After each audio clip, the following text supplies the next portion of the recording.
안녕하세요. 성경 읽는 시간입니다. 오늘은 열왕기하 10장부터 12장의 말씀을 읽어 볼 텐데요. 어제 제가 막 머리가 어지럽다, 중구난방이다, 막 이야기가 저기 갔다 여기 왔다 막 이런 이상한 소리를 했어요. 그 이유가 저의 집중력 탓인 걸로 밝혀졌습니다. 네, 죄송합니다. 집중을 못하니까 중간에 길을 잃더라고요. 그래가지고 이게 무슨 내용이지? 막 이렇게 생각을 하다 보니까 이야기가 중구난방처럼 느껴지고 뭐 정리가 안 되는 것처럼 느껴졌던 것 같더라고요. 그래서 오늘부터 이제 안다는 게 중요하잖아요. 또 이제 고칠 수 있는 기회가 온 거고, 그래서 집중을 잘 해서 잘 읽어보도록 하겠습니다. 어제까지 이제 왕들도 조금씩 바뀌고 도망도 갔다, 전쟁도 했다, 약탈도 했다, 막아놨다가 또 막 별일이 많이 있었어요. 오늘도 그런 일이 많이 생길 것 같은데 또 어떻게 풀어나갈지, 또 어떤 왕이 또 나오게 될지 그런 걸 한번 지켜보도록 하겠습니다. 먼저 열왕기하 10장의 말씀 보도록 하겠습니다. 아합의 아들 70명이 사마리아에 살고 있었다. 70명 아들만 대단하네요. 예후가 편지를 써서 사본을 만들어 사마리아에 있는 이스라엘의 관리들과 원로들과 아합의 아들들을 보호하고 있는 사람들에게 보냈다. 너희는 너희가 섬기는 상전의 아들들을 데리고 있다. 병거와 말과 요새화된 성읍과 무기도 가지고 있다. 이제 이 편지가 너희에게 가거든 너희는 너희 상전의 아들들 가운데서 가장 훌륭하고 적합한 인물을 찾아서 그의 아버지의 왕좌에 앉히고 너희는 너희가 섬기는 상전의 가문을 편들어서 싸우도록 하여라.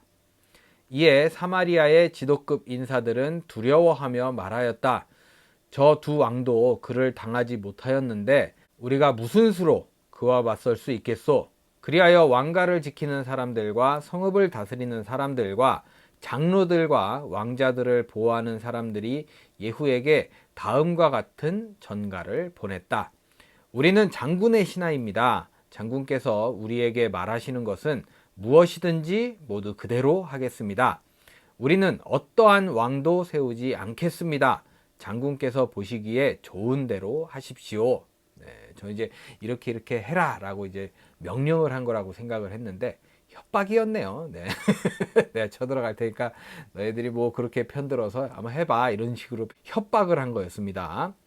예후가 그들에게 다음과 같이 두 번째 편지를 써서 보냈다. 너희가 내 편이 되어 내 명령을 따르겠다면 너희 군주의 아들들의 목을 베어서 내일 이맘때까지 이스라엘에 있는 나에게로 가져오너라. 그때의 왕자들 70명은 그들을 키워준 그 성읍의 지도자들과 함께 있었다. 좀 무섭네요. 어떻게 보면. 편지가 성읍의 지도자들에게 전달되자 그들은 그 왕자들을 잡아서 70명을 모두 죽인 다음에 그들의 머리를 광주리에 담아서 이스라엘에 있는 예후에게 보냈다. 어떻게 보면 가장 믿었던 스승님들한테 죽임을 당한 거잖아요. 어쩔 수 없다고 하지만 좀 많이 무섭네요. 전령이 와서 예후에게 그들이 왕자들의 머리를 가져왔다고 알리니 예후가 말하였다. 그 머리들을 두 무더기로 나누어 아침까지 성읍 어귀에 두어라. 아침이 되었을 때에 예후는 나가서 모든 백성에게 말하였다. 나는 내 옛 주인에게 영모를 꾀하여 그를 죽였습니다. 백성에게는 아무 잘못이 없습니다. 그러나 여기에 있는 이 모든 사람은 누가 죽였습니까? 백성 여러분은 아합의 가문을 두고 말씀하신 주님의 말씀이 그 어느 것 하나도 땅에 떨어지지 않았다는 사실만은 알아야 합니다. 주님께서는 그의 종 엘리야를 시켜 하신 말씀을 모두 이루셨습니다. 그렇죠. 그 전에 말씀도 다 이루어 주셨어요. 하나님 말씀은 다 이루어졌습니다. 그런 다음에 예후는 이스라엘에 남아있는 아합 가문에 속한 사람을 모두 쳐 죽였다. 또 아합 가문의 관리들과 친지들과 제사장들을 하나도 남기지 않고 모두 죽였다.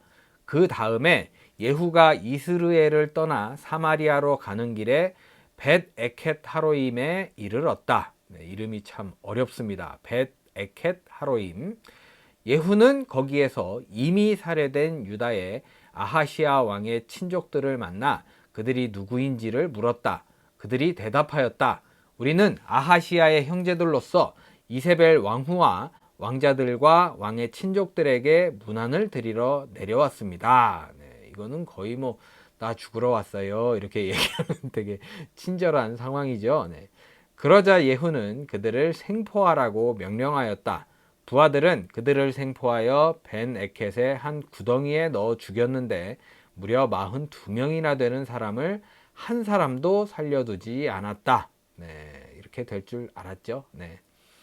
예후가 그곳을 떠나서 가다가 그를 만나러 오는 레갑의 아들 여호나답을 만났다. 예후가 그에게 안부를 물으며 말하였다. 내가 그대를 진심으로 믿듯이 그대도 그러하오? 그러자 여호나답이 그렇다고 대답하였다. 예후는 그렇다면 손을 내밀라고 하였다. 그가 손을 내미니 그를 수레에 올라오게 하였다. 네, 저는 이제 궁금한 게 이렇게 아군 적군을 어떻게 구별을 할까? 네, 물론 물어보긴 했지만 기습을 당할 수도 있잖아요. 물어보다가 참 궁금하다 그런 생각이 드네요. 그런 다음에 예후가 말하였다. 나와 함께 가서 주님을 향한 나의 열심이 어느 정도인지를 보도록 하시오. 예후는 여호나답을 자기의 병거에 태워 나란히 앉았다. 네, 말하는 거 되게 예쁘네요. 예후. 네, 참.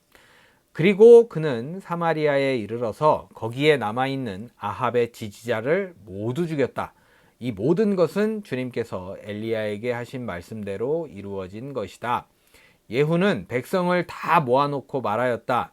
아합은 바알을 조금밖에 섬기지 않았지만 이 예후는 그보다 더 열심으로 섬기겠습니다. 네, 이게 갑자기 무슨 말이죠? 이전에 되게 예쁜 말 하고 그러지 않았어요? 예후가 이상한 쪽으로 빠지네요. 네, 이거 되게 심각해지는데 잘 나가다 이게 삼천포로 빠지는 거잖아요. 네, 그러니 이제 바알의 예언자들과 종들과 제사장들을 모두 나에게 불러다 주십시오. 바알에게 성대하게 제사를 드리려고 합니다. 그러므로 한 사람도 빠져서는 안 됩니다. 빠지는 사람은 어느 누구든지 살아남지 못할 것입니다.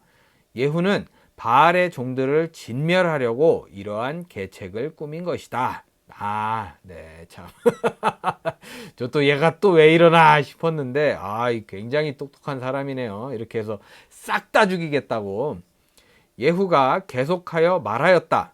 바알을 섬길 거룩한 집회를 열도록 하시오. 그러자 집회가 공포되었다. 네, 굉장한 계략입니다.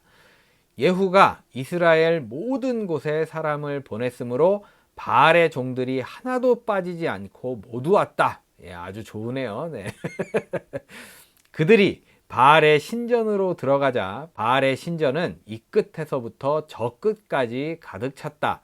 예후가 예복을 관리하는 사람에게 거기 모인 바알의 종들이 입을 예복을 모두 가져오라고 명령하였다. 그들에게 입힐 예복을 가져오니 예후와 레갑의 아들 여호나답은 바알의 신전으로 들어가서 바알의 종들에게 말하였다.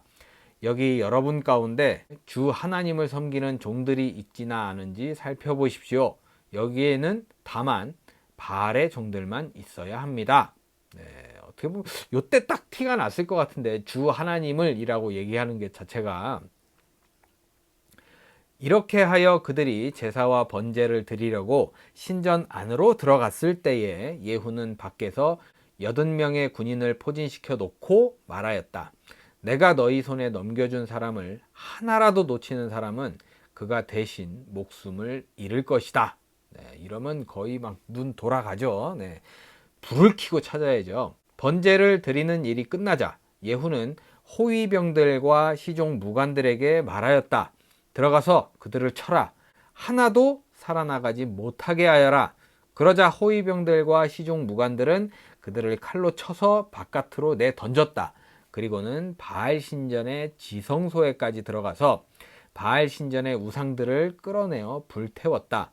바알의 우상들을 깨뜨렸을 뿐만 아니라 바알의 신전을 헐어서 변소로 만들기까지 하였는데, 이제 거의 치욕의 끝이지요. 변소로 쓴다는 게. 이것이 오늘까지도 그대로 있다. 이렇게 하여 예후는 바알 종교를 이스라엘로부터 쓸어내었다. 야, 이럴 때 박수 한번. 이 화끈한 작전이었네요. 제대로 맥혔습니다.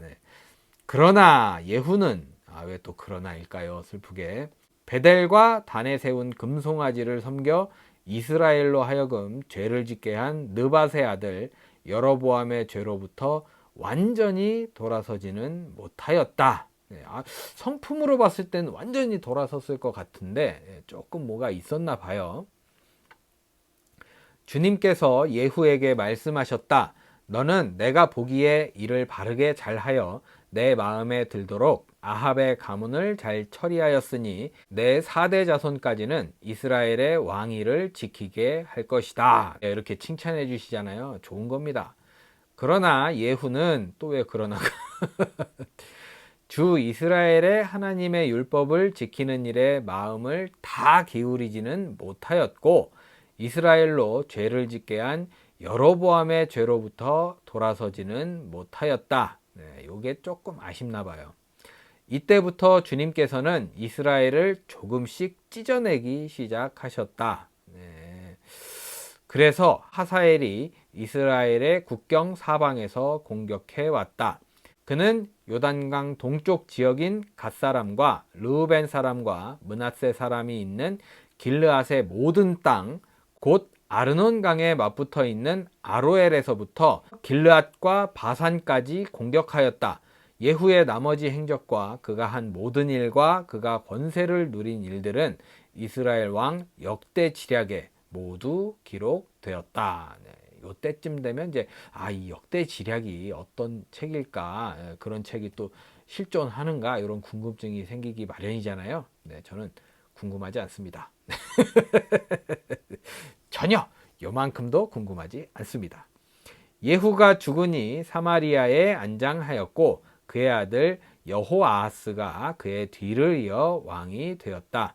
예후는 사마리아에서 28해 동안 이스라엘을 다스렸다.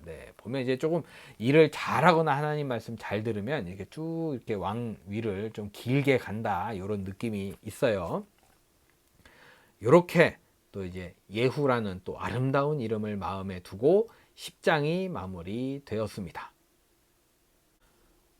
계속해서 열왕기하 11장의 말씀 보겠습니다. 아하시아의 어머니 아달랴는 이름이 좀 어려워서 아달랴 좀 발음이 힘들더라고요. 아들이 죽는 것을 보자 왕족을 다 죽이기 시작하였다. 그러나 왕자들이 살해되는 가운데서도 여호람 왕의 딸이요 아하시아의 누이인 여호세바가 아하시아의 아들 요아스를 몰래 빼내어 유모와 함께 침실에 숨겼다. 이때의 사람들이 아달랴가 모르도록 그를 숨겼으므로 그는 죽음을 면할 수 있었다. 갑자기 폭주를 해버렸네요.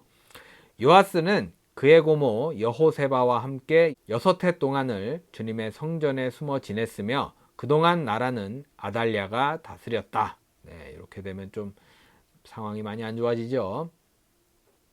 7째 해가 되자 여호야다 제사장이 사람을 보내어 가리 사람의 백부장들과 호위병의 백부장들을 불러왔다. 그리고 그들을 주님의 성전에 있는 왕자에게로 데리고 가서 그들과 더불어 언약을 맺고 또 주님의 성전에 맹세를 하게 한 뒤에 그들에게 왕자를 보여주었다. 그리고는 그들에게 이렇게 명령을 내렸다. 이제 여러분이 해야 할 일을 말하겠습니다. 여러분 가운데서 안식일 당번을 3반으로 나누어 3분의 1은 왕궁을 지키고 다른 3분의 1은 수르 성문을 지키고 나머지 3분의 1은 호위병들의 뒤에 있는 문을 지키십시오. 이와 같이 하여 왕궁을 철저히 지키게 하도록 하십시오.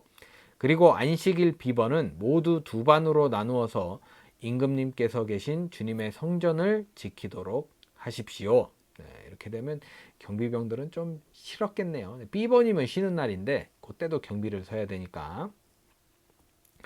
각자 무기를 들고 임금님을 호위할 것이며 누구든지 대열 안으로 들어오려는 사람은 반드시 죽이고 임금님께서 나가고 드실 때에는 반드시 경호하도록 하십시오.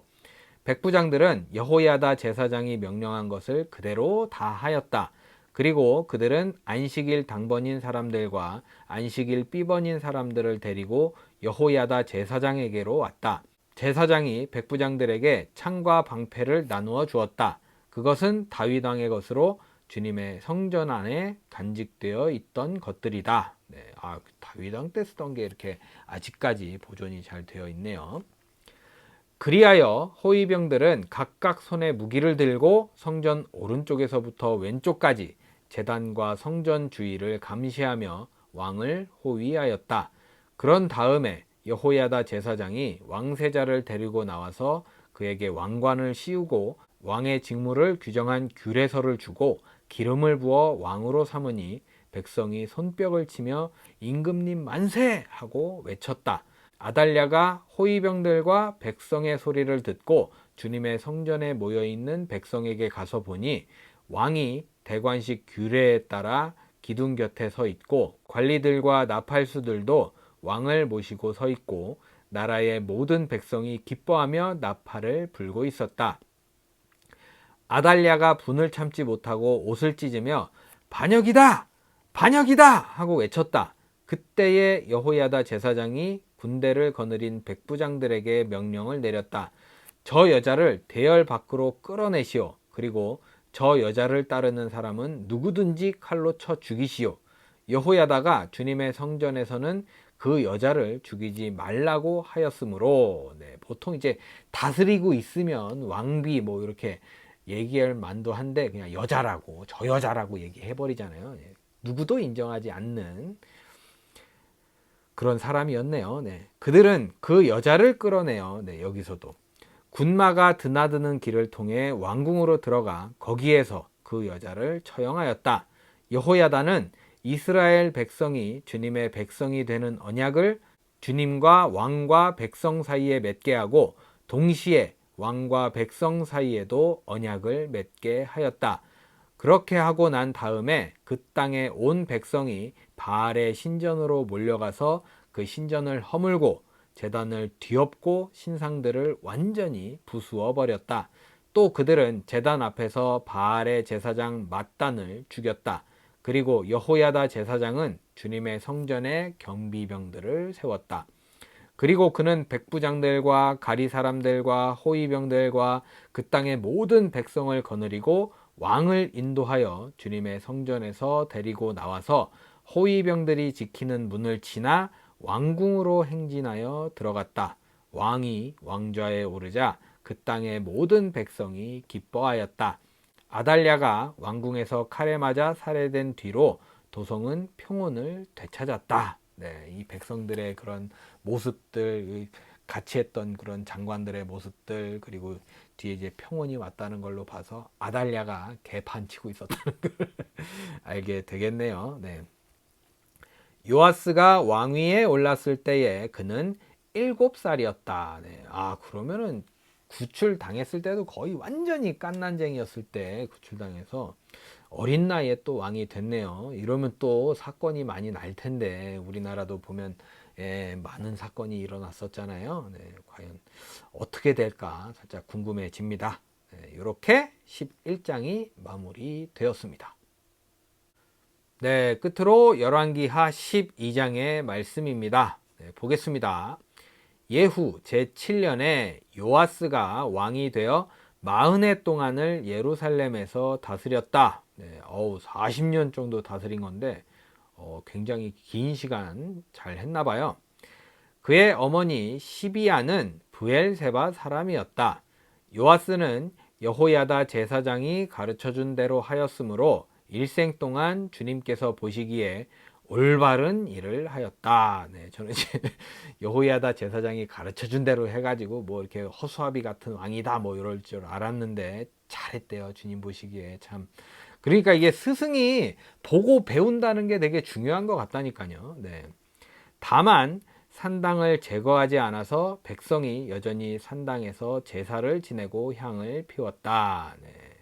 이렇게 보면 이제 또 두 가지 생각이 들거든요. 저는 산당이 너무 많다. 그래서 제거를 해도 남아 있을 수 있잖아요. 네. 어디에 뭐가 있는지 정확히 남아 있지 않으니까 그래서 남아 있는 건지 아니면 산당을 잘 몰랐던지 뭐 뭔가 또 있겠죠. 요아스가 제사장들에게 말하였다. 주님의 성전에 들어오는 모든 헌금, 곧 일반 헌금과 의무적으로 부과된 헌금과 자원하여 주님의 성전에 가져오는 헌금을 모두 제사장들이 각 담당 회계로부터 받아서 성전에 수리할 곳이 발견되는 대로 그 수리할 곳을 모두 고치도록 하십시오. 그러나 요하스가 왕이 된 지 23해가 지나도록 제사장들은 그 성전에 수리할 것을 고치지 않았다. 왜 이럴까요? 네, 말 잘 들어야지. 요아스 왕이 여호야다 제사장과 다른 제사장들을 모두 불러서 그들에게 말하였다. 어찌하여 아직 성전에 수리할 곳을 고치지 않고 있습니까? 이제는 더 이상 담당 회계로부터 돈을 받아두지 말고 성전을 수리하는 데 쓰도록 직접 넘기게 하십시오. 제사장들은 이 일에 동의하여 제사장들이 백성으로부터 돈을 받거나 성전을 직접 수리하거나 하는 일을 하지 않기로 하였다. 어린 왕의 말도 잘 듣고 나라가 이게 잘 돌아갔나 봐요. 제사장 여호야다는 궤를 하나 가져다가 그 뚜껑에 구멍을 뚫어 주님의 성전으로 들여와서 오른쪽 곧 제단 곁에 그것을 놓았다. 그래서 문을 지키는 제사장들이 주님의 성전으로 가져오는 모든 헌금을 그 궤에 넣게 하였다.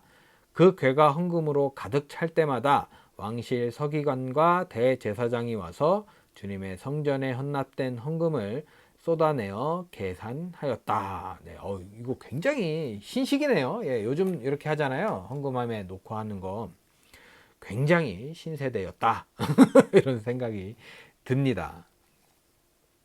계산이 끝나면 그 헌금은 주님의 성전 공사를 맡은 감독관들에게 전달되었고 그것은 다시 주님의 성전을 수리하는 목수들과 건축자들에게 지불되었고 또 미장이와 석수에게도 지불되었으며 주님의 성전을 수리하는 데 드는 나무와 돌을 사는 데와 그 밖에 성전을 수리하는 데 필요한 경비로 쓰였다. 주님의 성전에 헌납된 그 헌금은 주님의 성전에서 쓸 은대접들과 부집개와 대접들과 나팔 등의 금그릇이나 은그릇을 만드는 데 쓰이지는 않았다. 오로지 성전을 위한 헌금이었나 봐요. 그 헌금은 오직 일꾼들에게 주어 그것으로 주님의 성전을 수리하는 데만 사용하였다. 정해져 있었네요. 또 돈을 받아 일꾼들에게 주는 감독관들에 대한 회계 감사를 하지 않았는데 그것은 그들이 성실하게 일하고 있었기 때문이다. 저는 솔직히 살짝 의심했거든요. 요 중간에 삥땅 치는 놈들이 있을 거다. 그랬는데 그런 사람 하나 없이 감사도 필요하지 않을 정도로 굉장히 나라가 굉장히 평온하게 아름답게 이렇게 잘 굴러갔다, 잘 돌아갔다, 이런 느낌이 들어요. 기분이 참 좋아지네요. 그리고 속건제와 속죄제에 바친 돈은 주님의 성전의 수입으로 계산하지 않았다. 그것은 제사장들의 몫이었기 때문이다. 그 무렵에 시리아 왕 하사엘이 가드를 공격하여 함락시켰다. 그런 다음에 하사엘은 또 예루살렘도 치려고 하였기 때문에 유다 왕 요아스는 앞서 유다를 다스린 여호사밧과 여호람과 아하시아가 주님께 바친 모든 물건과 또 자신이 주님께 바친 것들을 비롯하여 주님의 성전과 왕실 창고에 있는 모든 금을 시리아 왕 하사엘에게 보냈다.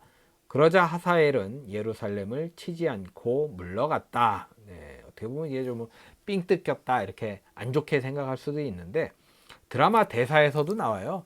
돈으로 해결하는 것이 가장 쉬운 방법이라고. 그만큼 이제 굳이 싸울 필요 없잖아요. 싸우지 않고 이길 수 있는, 이겼다기보다는 싸우지 않고 전쟁을 끝낼 수 있었던 게 참 지혜가 아닐까.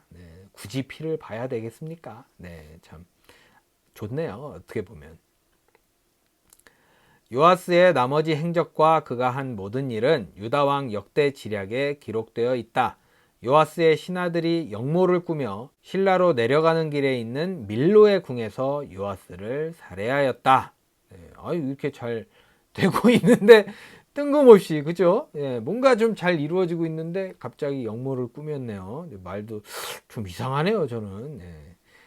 그를 살해한 신하는 시므아세 아들 요사갈과 소멜의 아들 여호사바드였다. 그가 죽으니 그의 조상들과 함께 다윗성에 장사하였다. 그의 아들 아마샤가 그의 뒤를 이어 왕이 되었다. 영모를 꾸몄는데 아들이 왕이 계속 되고 그냥 죽인 것 같아요. 느낌에 마음에 안 들었었는지 참 좀 어이없는 결과가 나오게 됐네요. 이렇게 열왕기하 12장도 마무리되었습니다. 네, 이렇게 해서 오늘 열왕기하 10장부터 12장의 말씀을 모두 읽어봤습니다. 정말 기분 좋은 그리고 행복해지는 좀 재밌는 즐거운 이런 내용이었던 것 같아요. 참 마음 따뜻해지는 이름들입니다. 예후, 요아스. 솔직히 말해서 요 전에 몰랐거든요. 예후라는 사람이 있는지 요아스가 있는지도 태어났는지도 몰랐었는데 물론 들어봤겠죠. 그렇지만 제 마음속에 남아있지 않았다.